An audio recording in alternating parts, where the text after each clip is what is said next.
For 5 excruciating years, I washed my children's hair with a harsh, bitter-smelling root extract to dull their natural dark waves and force them to wear cheap brown-tinted contact lenses. I scrubbed their fragile skin with cheap soaps, hiding the absolute perfection of their features beneath layers of oversized thrift store clothes. If you want to survive when you are carrying the most dangerous secret in the world, you learn to become invisible. For 5 years, I was nothing more than Harper, the quiet, perpetually exhausted botanist living off the grid in the dense, forgotten mountains of Pine Ridge. I kept my head down, traded herbal remedies for firewood at the local outpost, and lived in a dilapidated cabin miles away from paved roads. The locals thought I was a grieving widow hiding from the world. No one knew that my so-called late husband never existed.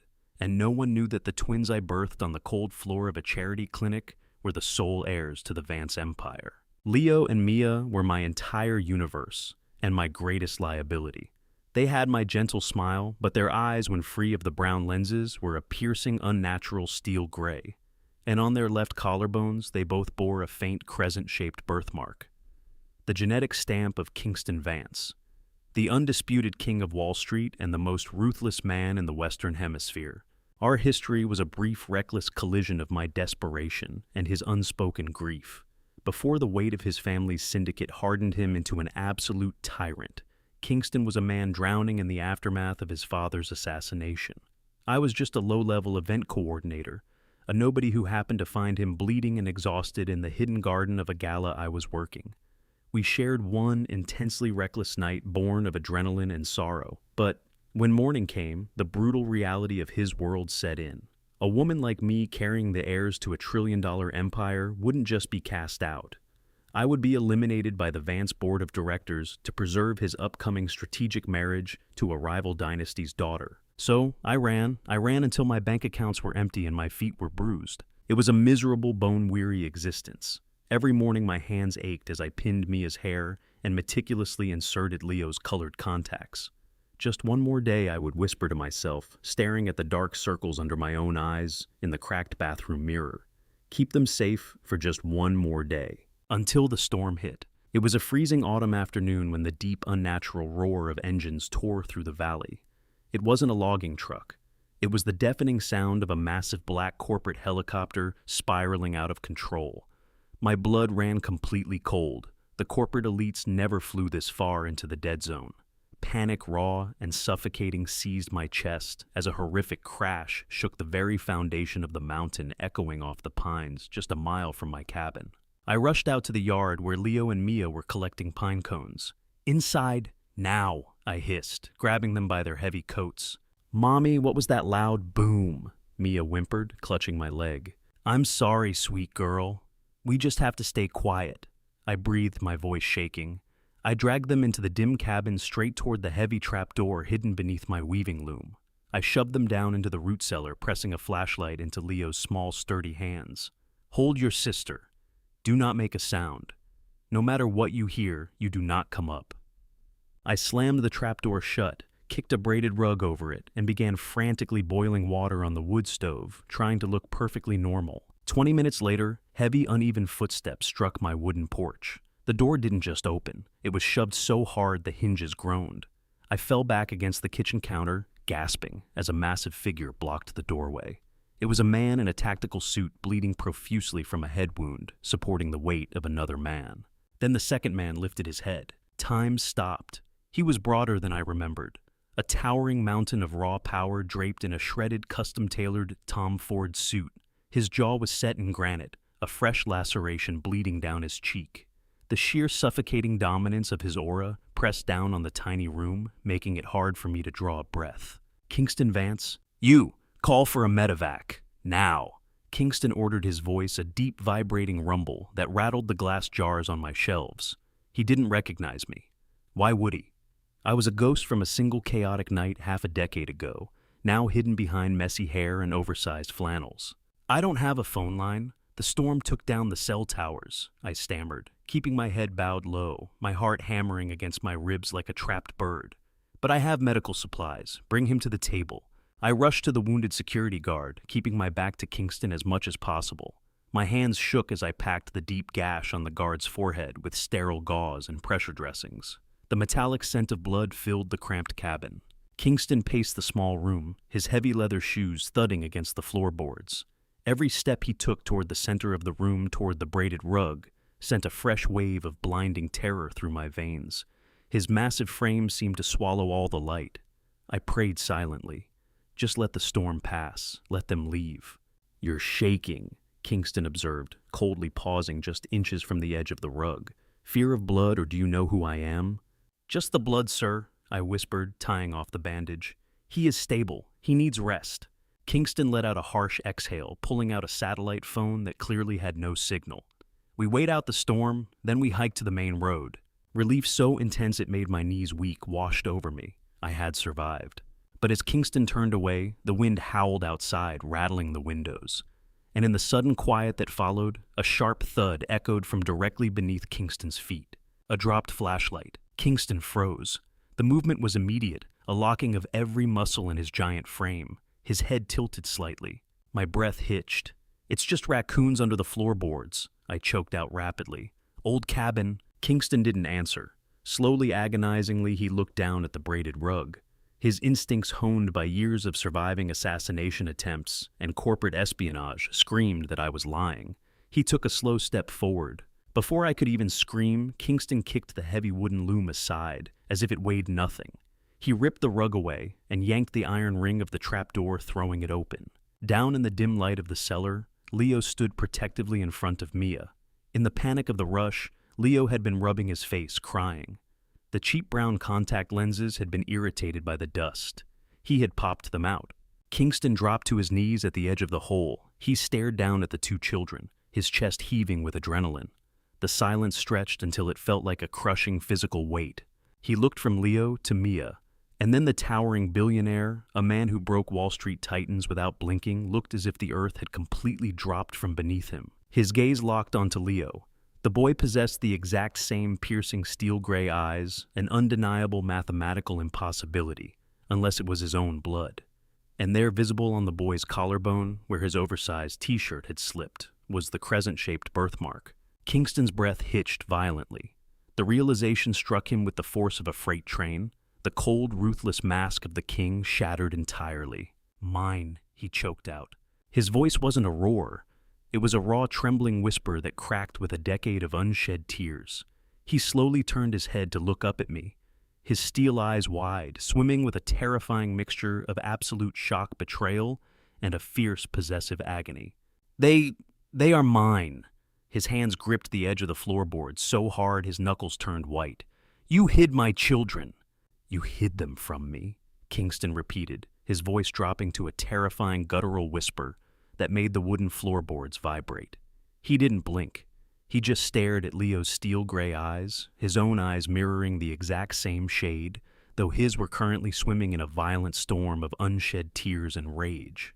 "Kingston, please," I begged, dropping to my knees beside the trapdoor, my hands hovering over his massive shoulders, terrified to touch him. "They would have taken them from me. Your board, your family, they would never have let me keep them." He slowly turned his gaze to me, and the sheer betrayal etched into his aristocratic features made my breath catch. "You thought I would let anyone touch my blood? You thought I was that weak?" He didn't yell. The terrifying calmness of his voice was 1,000 times worse. He looked back down into the cellar, his massive hands reaching out, trembling uncontrollably, as he grasped Leo and Mia by their waists and effortlessly lifted them out of the dark. Leo kicked and squirmed, his small fists hitting Kingston's broad chest. "Let us go, Mommy!" Kingston didn't flinch. He just pulled the boy tighter against his chest, tucking Mia under his other arm. He buried his face in Mia's soft hair, inhaling the cheap, bitter soap I used to mask their scent. A choked, agonizing sound ripped from the billionaire's throat, a man who had just discovered he lost 5 years of his children's lives. "It's okay, you're safe now," Kingston murmured to them, his voice cracking. He looked over my head, his executive mask slamming back into place, cold and impenetrable. "Evac is here. We are leaving." The sound of heavy SUV tires crunching through the snow outside signaled the arrival of Kingston's backup team. The storm had broken just enough for his private security detail to trace his emergency beacon. Before I could even pack a bag, before I could grab their favorite worn-out blankets, rough hands were guiding me out of the cabin. I was shoved into the back of a massive armored SUV. The journey back to New York City was a suffocating blur of velvet and terror. The interior of the SUV was larger than my entire kitchen, smelling of rich leather and expensive scotch. Kingston sat opposite me, his massive frame taking up most of the space. Leo and Maya huddled against my sides, their small hands gripping my faded flannel shirt. They were terrified of the giant man with the bleeding cheek, but their instincts kept drawing their gazes back to him. He was their father. Their blood knew it. 5 years. Kingston finally spoke into the heavy silence of the vehicle, his voice dangerously soft. The security divider between us and the driver was firmly raised. You stole my flesh and blood for 5 years, Harper. You let me believe my legacy was empty. Why shouldn't I have you locked away in a federal prison for kidnapping the moment we cross city limits? Because if I hadn't run, Vanessa's father would have made sure my car went off a bridge, I fired back, finding a sliver of desperate courage. I was a nobody, Kingston. An event planner carrying the Vance heirs. Your empire would never have accepted them. His jaw clenched so hard I thought his teeth would shatter. They are Vance's. My blood is strong enough to crush any rival, and I am the head of this syndicate. The board bends to my will, or I dismantle their companies piece by piece. He leaned forward, invading my space. His large, calloused hand reached out.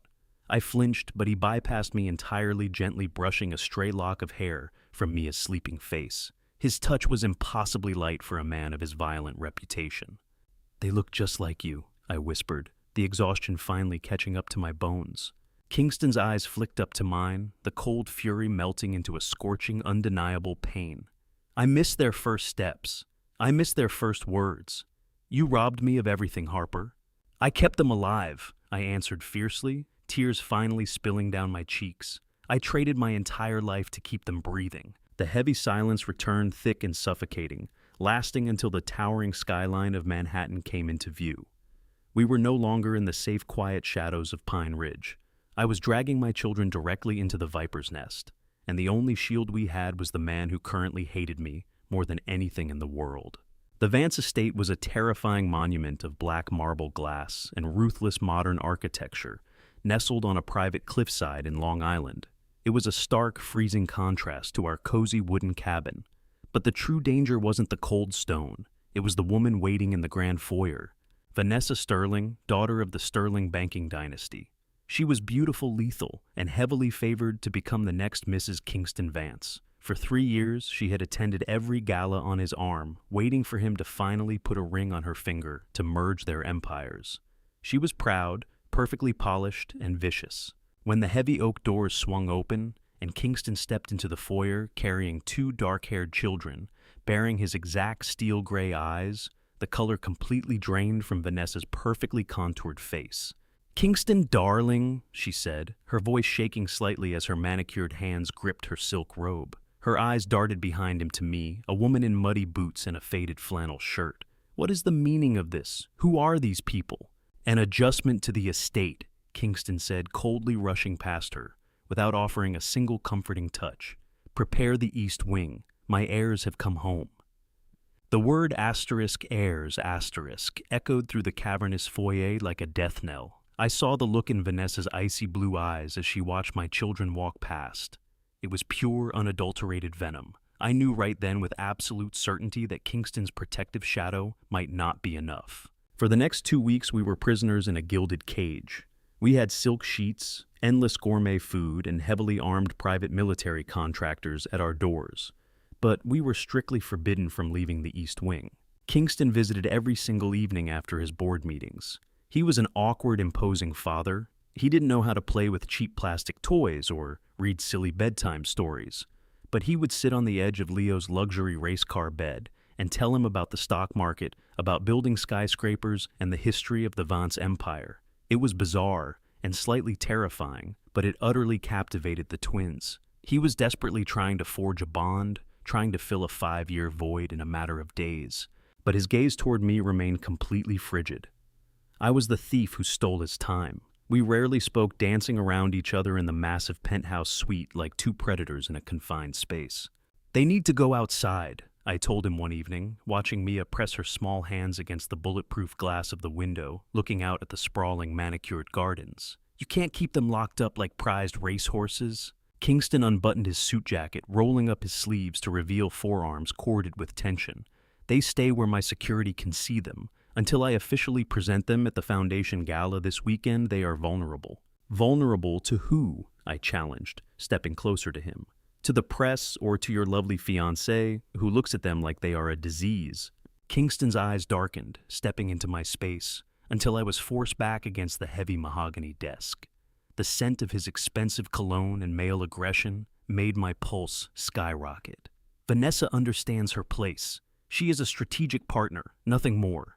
You don't need to worry about her. I am a mother Kingston, I hissed, refusing to back down. I worry about everything. I hid them for 5 years because I know how your world works. If anyone touches them, no one will touch them, he roared, suddenly slamming his fist onto the desk, making me jump. The raw, desperate fear in his eyes matched my own. They are my blood. Do you understand I will burn this entire city to the ground before I let anyone put a scratch on them? He was breathing heavily, staring down at my lips for a fraction of a second too long. The icy barrier between us flickered, revealing the scorching, undeniable heat of that one night 5 years ago. He abruptly pulled away, running a hand through his dark hair. Buy them whatever clothes they need for the gala, he muttered, turning his back to me. I want the world to know exactly who they belong to. As he walked out, the heavy doors locking shut behind him, a chilling wave of dread washed over me.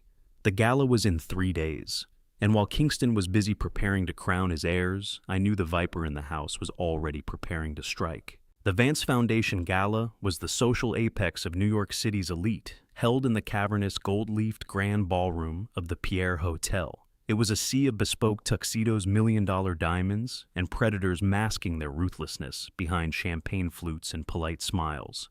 Tonight, however, the atmosphere was thick with an electric, almost suffocating anticipation. The rumors had leaked to the press.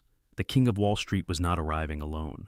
In the opulent penthouse suite above the ballroom, my hands shook as I smoothed down the lapels of Leo's custom-tailored Tom Ford suit, an exact miniature replica of Kingston's. Beside him, Mia twirled in a midnight blue Dior dress, her dark hair pinned back with diamond clips Kingston had casually tossed onto my bed that morning, as if they were plastic trinkets. I looked at my own reflection in the floor-to-ceiling mirror. Kingston's stylists had forced me into a sweeping emerald green silk gown that clung to every curve I had hidden for 5 years under oversized flannels. My hair was styled in sleek cascading waves, and my face was painted to perfection. I didn't look like Harper, the exhausted botanist from Pine Ridge. I looked like a woman who belonged at the right hand of a billionaire, but inside, I was terrified. You look beautiful, Mommy, Leo said, his steel-gray eyes so fiercely identical to his father's, looking up at me with absolute trust. Keep your sister close tonight, Leo, I whispered, kneeling down to look them both in the eyes. Stay right by my side. Do not eat or drink anything unless I hand it to you. Do you understand? Before they could answer, the heavy double doors opened. Kingston stood in the doorway, a breathtaking vision of absolute dominance in his pitch-black tuxedo. His eyes swept over the room, landing on the twins with a flash of raw, protective pride before his gaze locked onto me. The air in the room suddenly felt too thin to breathe. He stared at the emerald dress, a muscle ticking in his jaw, a heavy, unspoken heat burning in his gaze. He didn't say a word about how I looked. He didn't have to. It's time, Kingston rumbled, his voice tight. He held out his massive hands, and without hesitation, Leo and Mia took them. The descent down the sweeping marble staircase into the grand ballroom was like walking into a coliseum. The moment the heavy oak doors opened to reveal Kingston Vance holding the hands of 2 5-year-old children, the string quartet faltered. The low hum of conversation snapped into a deafening silence. Hundreds of the most powerful people in the country turned to stare. Gasps echoed over the rim of crystal glasses. There was no denying the bloodline. The twins were the undeniable living ghosts of the Vance dynasty. Kingston didn't introduce me. He kept me tucked slightly behind his broad shoulder, acting as a physical shield between my vulnerable children and the wolves of Wall Street. I scanned the room, my heart hammering against my ribs, and then I saw her. Vanessa Sterling stood near the ice sculpture, wearing a silver sequin dress that looked like spun armor. Her smile was picture-perfect, radiating the practiced grace of a society queen, but her eyes were cold, dead voids. She navigated through the crowd of stunned billionaires, approaching us with a silver tray carried by a nervous-looking waiter. "Ding, Kingston, darling," Vanessa purred, her voice carrying just enough for the surrounding elite to hear. She was playing the part of the gracious, unbothered future stepmother. What a magnificent surprise. They are breathtaking, truly. "Vanessa," Kingston acknowledged coldly, his body language completely rigid. He didn't let go of the children's hands. "I thought the little ones might be overwhelmed by the crowd." Vanessa continued her manicured fingers, lifting 2 crystal glasses off the waiter's tray. The liquid inside was a vibrant, creamy pink. "I had the kitchen prepare a special strawberry mocktail, a sweet treat for the little prince and princess." She knelt gracefully, offering the glasses. Mia's eyes lit up.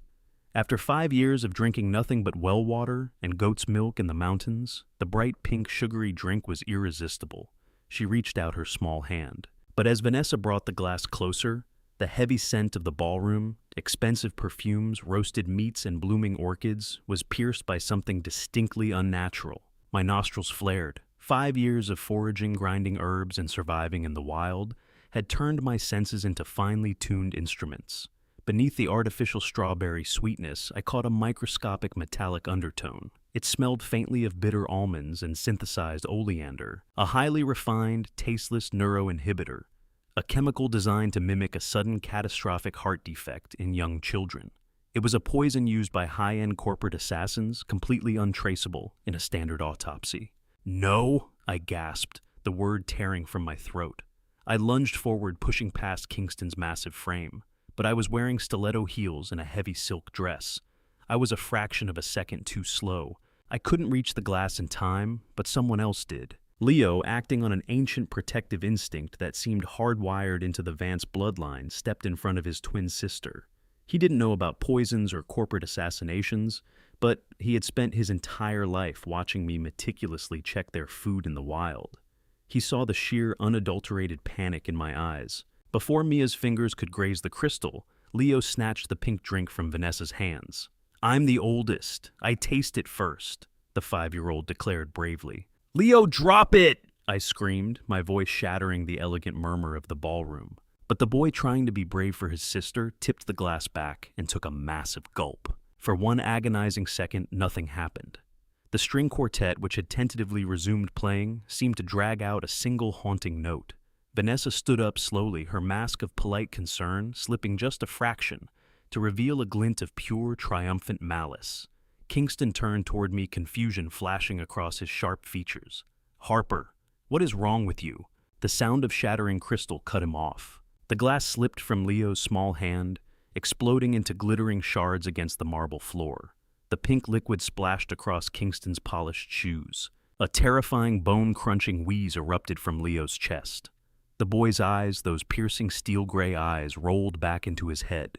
He collapsed backward of his small body, hitting the marble with a sickening thud.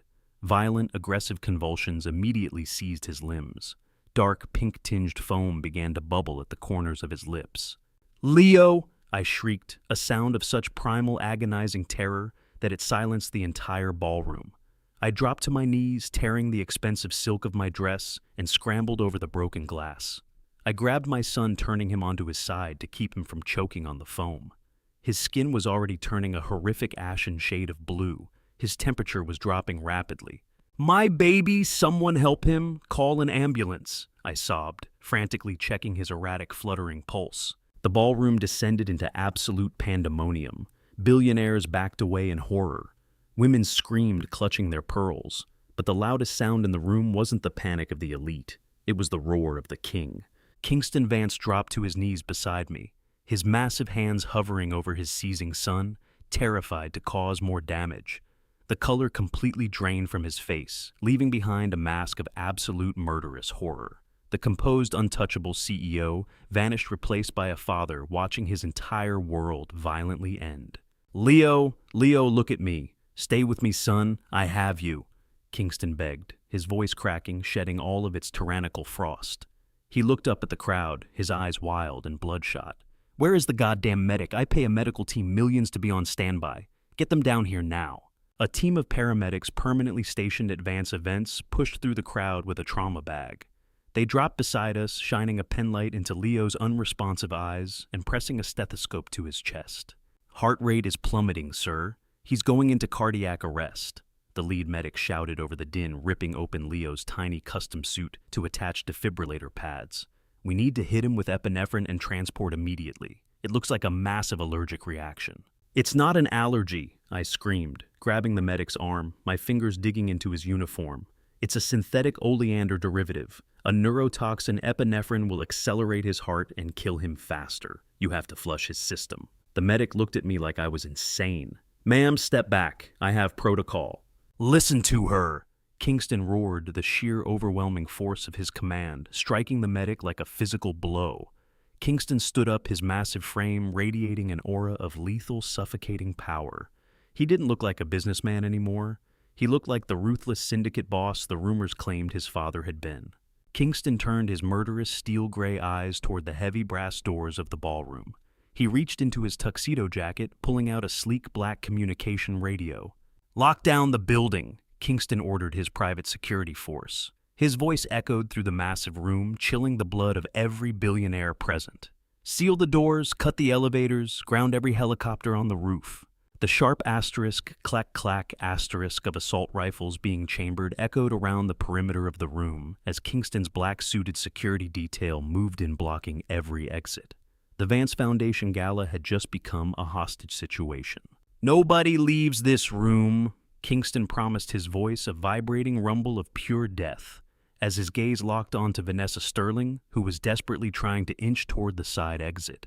"If my son dies tonight, I am killing every single person in this room, starting with you, Vanessa." "Ma'am, you are not a doctor," the lead medic argued, his hands trembling as he held the syringe of epinephrine. "His heart is failing. If I don't inject him..." "If you inject him, the alkaloid compounds in the synthetic oleander will bind irreversibly to his cardiac receptors, and his heart will literally explode," I screamed, slapping the syringe out of the medic's hand. The plastic shattered against the marble floor. I didn't care about protocol. I was a mother watching her child slip into the abyss, and my brain was running on pure, terrified adrenaline. For 5 years, I hadn't just hidden in the woods. I had meticulously studied toxicology, organic chemistry, and extreme survival medicine, terrified of the day my children might be exposed to the toxic flora of the wilderness. I knew exactly how plant-based neurotoxins destroyed the body, and I knew how to stop them. "Kingston!" I yelled, grabbing the lapels of his ruined tuxedo, pulling his massive frame down to my level. His steel-gray eyes were wide, completely unmoored. "I need pure carbon. Not medical grade, it's too refined. It won't absorb the synthetic binding agents. I need raw, burned wood charcoal. Now, and heavy cream to line his stomach. Do you hear me?" Kingston didn't hesitate. He didn't question my lack of a medical degree. He looked into my eyes, saw the fierce, unbreakable resolve of a mother cornered, and trusted me implicitly. He snapped his head up, his voice a deafening roar. "Marcus, the hotel kitchen. There are wood-fired pizza ovens on the ground floor. Rip the burning logs out if you have to crush them into ash, and bring me the charcoal and a gallon of heavy cream. You have 60 seconds or I'll put a bullet in you myself." Marcus, Kingston's towering head of security, sprinted out of the ballroom, his gun drawn, shoving billionaires out of his way. "Hold him on his side," I ordered the medics, dropping back to my knees. I used my thumbs to apply brutal, agonizing pressure to the acupressure points on Leo's chest and wrists, trying to manually slow the circulation of the poisoned blood. Leo's skin was ice cold, his small chest hitched with shallow, unnatural gasps. "Stay with me, little wolf," Kingston whispered brokenly, his massive calloused hands enveloping Leo's tiny, convulsing ones. Tears, hot and silent, finally spilled over the billionaire's dark lashes, dripping onto the collar of Leo's suit. "Don't leave me. I just found you. Please." Mia was crying hysterically, clutching my torn skirt. I couldn't comfort her. I couldn't focus on anything but the fading pulse under my fingertips. 50 agonizing seconds later, Marcus skidded back into the ballroom. He was covered in soot, carrying a silver mixing bowl filled with crushed black charcoal and a carton of heavy cream. I grabbed the bowl, my hands working with frantic precision. I poured the cream into the black ash, using a silver spoon from a nearby table to whip it into a thick, gritty, pitch-black slurry. It looked horrific, but the raw carbon structure of the wood ash combined with the lipid fats of the cream was the only thing capable of trapping the synthetic neurotoxin before it reached the intestines. "Open his mouth," I told Kingston. Kingston gently pried his son's jaw open. I didn't hesitate. I pinched Leo's nose and poured the black slurry down his throat, massaging his throat to force the swallowing reflex. "Now we wait!" I gasped, falling back onto the marble, my entire body shaking so violently my teeth chattered. The silence in the ballroom was absolute. Hundreds of people watched the King of Wall Street kneeling on the floor, covered in vomit and soot, holding his dying heir. 10 seconds, 20 seconds. Suddenly Leo's body arched off the floor. His steel-gray eyes snapped open wide and bloodshot. He rolled onto his side and violently vomited the black slurry, purging the poison and the milk and the neurotoxins onto the pristine floor. He took a massive shuddering breath. The horrific blue tint to his lips began to fade, replaced by a pale, sickly white. The violent convulsion stopped. He was incredibly weak, but he was breathing. The rhythm of his chest steadied. "Mommy," Leo whimpered, his voice raspy and broken. "I'm here, baby! I'm right here!" I sobbed, pulling him into my chest, burying my face in his dark hair. Kingston wrapped his massive arms around both of us, pulling Mia into the embrace as well. He crushed us against his chest, burying his face in the crook of my neck, inhaling my scent. The King of New York was sobbing, shaking with the aftershocks of sheer terror. He pulled back just enough to look at me. His hands gently cupped my face, smearing soot across my cheeks. The icy, resentful barrier between us was completely annihilated, burned away by the fire of the last 10 minutes. "You saved him," Kingston murmured, his voice thick with raw emotion. His eyes searched my exhausted face, finally seeing the true depth of what I had endured for 5 years. "You hid them because you knew my world was a viper's nest. You weren't a thief, Harper. You were a shield, a better protector than I ever was." "I'm their mother," I whispered, my heart fluttering wildly at the raw proximity. "And you are my queen," Kingston swore, pressing his forehead against mine. "I was a fool to let you slip away into the shadows 5 years ago. I will never make that mistake again." He leaned down, and when his lips met mine, it wasn't the reckless, desperate claiming of our past. It was a promise, a deep, soulful vow of absolute devotion. But our fragile moment of peace was instantly shattered by the deafening sound of an explosion echoing from the lobby below. The heavy brass doors of the ballroom rattled violently as the shockwave from the explosion tore through the Pierre Hotel. The crystal chandeliers above us swayed dangerously, sending a shower of dust down upon the terrified elite. Kingston broke the kiss instantly. The tender, heartbroken father vanished in a fraction of a second, replaced by the apex predator of the corporate underworld. He stood up, his massive frame shielding me and the children, and drew a sleek matte black handgun from the holster hidden beneath his tuxedo jacket. "Report," Kingston barked into his encrypted radio, his eyes scanning the panicked crowd, instantly locking on to Vanessa Sterling. She was no longer trying to inch toward the exit. She was standing near the overturned ice sculpture, a cruel, triumphant smirk twisting her beautiful features. 2 of Kingston's security guards had their weapons trained on her, but she looked entirely unbothered. "Sir, the main lobby has been breached." Marcus's voice crackled through the radio, tight with adrenaline. "Multiple hostiles. Heavily armed private military contractors. They blew the reinforced doors. They're locking down the stairwells and securing the elevator shafts. It's a coordinated siege, boss." Kingston's jaw clenched. "Who's flying the banner?" "It's Sterling Tactical Gear, sir," Marcus replied. "Arthur Sterling is leading them." A collective gasp echoed through the ballroom. Arthur Sterling, Vanessa's father, the head of the rival banking syndicate, wasn't just trying to force a marriage anymore. He was staging a hostile, bloody takeover. By eliminating Kingston's sudden heirs, and then Kingston himself, the Sterling family would absorb the trillion-dollar Vance empire by morning. "You really thought my father would let you humiliate our family, Kingston?" Vanessa taunted, stepping forward, ignoring the guns pointed at her chest. "You kept me dangling for 3 years, using my family's capital, only to flaunt this dirty woodland trash and her bastard children in front of the entire city." "Gag her and tie her to a chair," Kingston ordered his men without even looking at her. "If she speaks again, break her jaw." He turned back to me, his eyes dark with lethal intent. He reached down, helping me to my feet while I kept Leo securely in my arms. The boy was exhausted, his head resting heavily on my shoulder, but his breathing was steady. Mia clung to my free hand, her small body trembling. "We need to move, now." Kingston said. His voice dropping to a low, urgent murmur meant only for me. The ballroom is a fatal bottleneck. If they breach those doors with automatic weapons, it's a slaughterhouse. Where do we go? I asked, my mind racing, forcing myself to push past the lingering terror of the poisoning. The penthouse. It has a reinforced steel core bulletproof glass and an independent ventilation system. It's a panic room built for a siege, Kingston explained, checking the magazine of his weapon. Marcus and the inner circle will escort you up the service elevator. I'll hold the stairwell choke point. No, I said, my voice hardening. Kingston paused, his eyes narrowing in confusion. Harper, this isn't a debate. There are heavily armed mercenaries coming up those stairs to butcher my bloodline. You are taking the children to the vault. I am taking the children to the vault, I agreed, fiercely stepping into his space, refusing to let him intimidate me. But you are not staying down here to die as a martyr. I didn't spend 5 years keeping your children alive, in the freezing mud, just to let their father get gunned down on the day they finally meet him. Kingston stared at me, visibly stunned. The women in his world were ornamental, designed to look beautiful, that smile politely and hide when the violence started. But I wasn't a society princess. I was a survivor. Harper, there are dozens of them. And this is a hotel, Kingston. It's a building filled with chemicals, pressurized lines, and confined spaces.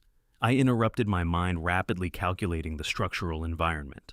I know how to make synthetic oleander inert, and I know how to make volatile accelerants out of basic industrial cleaning supplies. If they are coming up the main service stairwell, we don't shoot them. We trap them. Kingston looked at me, a slow, dark realization dawning in his steel-gray eyes. The shock faded, replaced by a blazing, dangerous admiration. He was finally looking at me, not just as the mother of his children, but as an equal, as a partner in war. Marcus, Kingston commanded, a dark smirk pulling at the corner of his lips. Get my family to the penthouse vault. Secure the children. He turned back to me, his eyes burning with a terrifying, thrilling heat. You have exactly 5 minutes to tell me what supplies you need to blow the main stairwell to hell. I didn't hesitate. I need pure bleach industrial ammonia aerosol hairspray and every bottle of high-proof grain alcohol behind the bar. We're going to build a thermobaric wall. The King of Wall Street racked the slide of his handgun. Let's go to work, my queen. The service corridor behind the grand ballroom was a labyrinth of stainless steel prep tables, industrial cleaning closets, and towering racks of high-proof liquor meant for the gala. For 5 years, my hands had carefully ground dried herbs to heal. Tonight, they moved with a frantic, lethal precision to destroy. They have breached the second floor. Kingston's voice was a low, steady rumble behind me. He was standing guard at the heavy fire doors, his matte black handgun raised, acting as a human shield between the stairwell and my makeshift laboratory. They are moving fast, sweeping the rooms. We have maybe 3 minutes before they hit this landing. I only need 2, I fired back, my hands covered in spilled vodka and industrial solvent. I had dragged 3 massive wheeled trash bins to the top of the concrete stairwell. Inside them, I was rapidly layering the hotel's entire supply of aerosol hairspray cans confiscated from the bridal suites, with open bottles of 190 proof grain alcohol and gallons of highly concentrated industrial floor stripper. You understand that if this doesn't work, we are trapped in a concrete box with 20 men carrying automatic rifles. Kingston stated, his steel-gray eyes tracking my frantic movements. There was no fear in his voice, only a dark, thrilling anticipation. It will work, I breathed heavily, hauling the last bin to the edge of the first step. It's basic vapor cloud physics. The alcohol and aerosol propellants will sink down the stairwell because they are heavier than the ambient air. It will fill the enclosed space with a highly combustible invisible gas cloud. But it needs a massive spark. A gunshot won't be enough. The bullet moves too fast to ignite the vapor. Kingston didn't blink. He reached into his tuxedo jacket and pulled out a heavy, solid gold Zippo lighter. A Vance family heirloom. He flicked the lid open, the small flame illuminating the sharp, ruthless angles of his face in the dim corridor. Will this do, my queen? He asked, a deadly smirk playing on his lips. Perfectly, I whispered. I grabbed a fire axe from the wall and smashed the valves off the remaining aerosol cans, tossing them down the darkened stairwell. The sharp chemical hiss of escaping gas immediately filled the air, mixing with the overwhelming stench of raw alcohol. Drop the lighter and get back. We sprinted back down the corridor, diving behind an overturned marble banquet table, just as the heavy thud of tactical boots echoed up the concrete stairwell. "Clear the landing, move, move," a harsh voice barked. The mercenaries of the Sterling Syndicate were swarming up the stairs, their weapons raised expecting a firefight. They didn't realize they were walking directly into a chemical bomb. Kingston didn't wait for them to breach the doors. He calculated the timing with the cold precision of an apex predator. He wound up his arm and hurled the burning gold Zippo lighter in a perfect arc, bouncing it off the concrete wall and straight down into the invisible lake of chemical vapor. The resulting explosion was magnificent and utterly terrifying. A deafening concussive asterisk, boom asterisk, shook the entire foundation of the Pierre Hotel. A pillar of blinding orange and blue fire erupted up the stairwell, blowing the heavy fire doors completely off their hinges.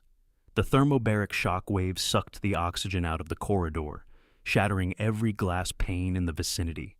The Sterling mercenaries didn't even have time to scream. The blast wave threw them backward down 3 flights of stairs, rendering the entire assault team instantly unconscious and neutralizing the threat in a single devastating inferno. The fire sprinklers immediately engaged, raining cold water down on the ruined corridor. Kingston slowly stood up from behind the marble table, brushing glass shards off his ruined tuxedo. He looked at the smoking blackened crater that used to be the stairwell, and then he looked down at me. The awe in his eyes was absolute. "Remind me never to make you angry," Kingston murmured, his chest heaving as he reached down to pull me to my feet. "Just remember who mixes your drinks from now on," I shot back, adrenaline making my knees weak. But the battle wasn't entirely over. Through the smoke and falling water, a lone figure stumbled out of the service elevator down the hall. Arthur Sterling. The billionaire patriarch was covered in soot, clutching a silver-plated revolver, his eyes wild with the realization that his private army had just been incinerated by a botanist. "You bastard!" Arthur screamed, raising his weapon toward Kingston. "You took my daughter's future! You took my empire!" Before Arthur could even cock the hammer, Kingston moved with a terrifying, blinding speed. He didn't shoot. He lunged across the wet floor, disarming the older billionaire with a brutal twist of his wrist. The silver revolver clattered away. Kingston grabbed Arthur by the throat, slamming him violently against the marble wall, lifting the man entirely off his feet. "You touched my son," Kingston whispered, his voice vibrating with the lethal, untethered rage of a father. "Your bloodline ends tonight." "Kingston, wait!" I yelled, running forward and grabbing his muscular forearm. "The police are swarming the building outside. If you kill him with your bare hands, you'll go to a federal penitentiary, and the twins lose their father on the very night they found him." Kingston froze. His knuckles were white, his muscles completely locked. He stared into my eyes, fighting a desperate war between his violent nature and the new reality of his family. Slowly, agonizingly, he released his grip. Arthur Sterling collapsed to the floor, gasping for air, a broken, defeated old man destined to rot in a high-security cell for domestic terrorism. Kingston turned to me, wrapping his massive arms around my waist, pulling me tight against his chest, amidst the smoke, water, and ruin. We had held the line. The bloodline was safe. The aftermath of the Pierre Hotel siege dominated global news for weeks. The Sterling Syndicate collapsed overnight, its assets seized by federal authorities after Arthur and Vanessa were indicted for attempted murder and corporate terrorism. The world watched in shock as the untouchable King of Wall Street walked out of the smoking hotel, not with a high society heiress, but with a fierce unknown woman and 2 identical 5-year-olds hidden under his heavy suit jacket. 3 days later, the chaos of the city felt a million miles away.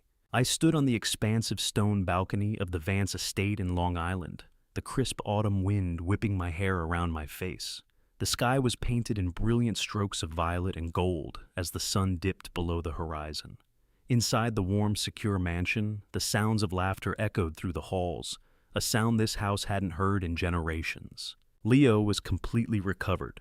The charcoal protocol had saved his vital organs from any lasting damage. He and Mia were currently in the grand living room, aggressively teaching Marcus, the terrifying, heavily scarred head of security, how to play a ridiculous card game they had invented back in the woods. I smiled, holding a mug of chamomile tea, feeling a deep, soul-settling peace I hadn't experienced in 5 long years. We no longer had to hide. There was no more scrubbing their skin, no more brown contact lenses, no more jumping at the sound of a snapped twig. We were safe. Warm, muscular arms wrapped around my waist from behind. Kingston pulled me back into his broad chest, burying his face in the crook of my neck. He smelled of cedar expensive scotch and safety. "How is he?" Kingston murmured against my skin, his voice still holding a trace of that lingering parental anxiety. "He just beat your head of security at Go Fish and demanded Marcus's earpiece as the prize," I laughed softly, leaning my weight back into him. "I think the Vance Heir is going to be just fine." Kingston let out a deep rumbling chuckle that vibrated against my spine.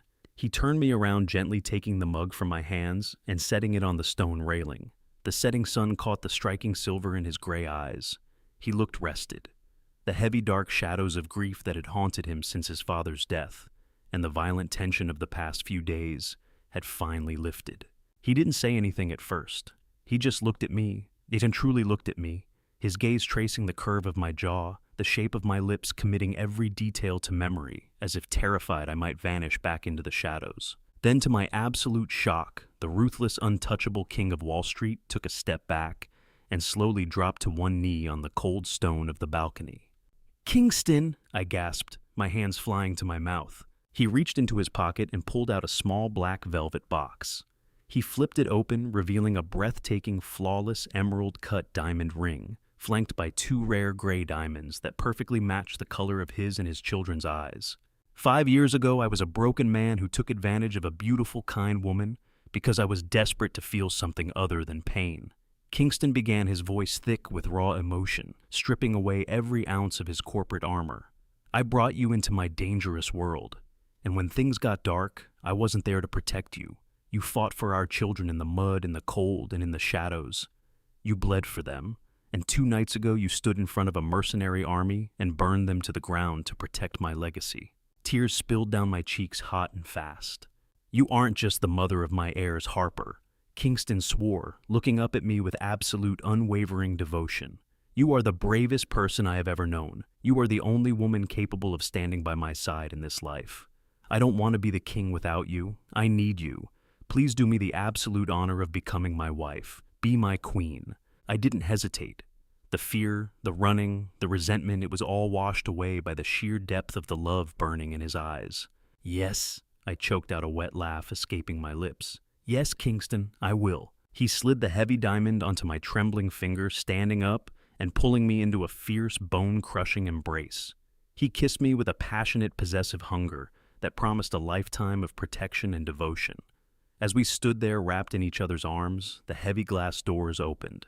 Leo and Mia ran out onto the balcony, throwing their arms around our legs, giggling as Kingston effortlessly scooped them both up into his massive arms. The Vance Empire was no longer just a cold, ruthless business syndicate. It was a family, and we would never ever hide again. Asterisk, asterisk, asterisk. Asterisk. If this story made your heart race and brought tears to your eyes, let me know in the comments below. Have you ever had to fight fiercely to protect someone you love? What was your favorite moment between Harper and Kingston? Don't forget to like and subscribe for more epic, emotional billionaire romance stories. Asterisk.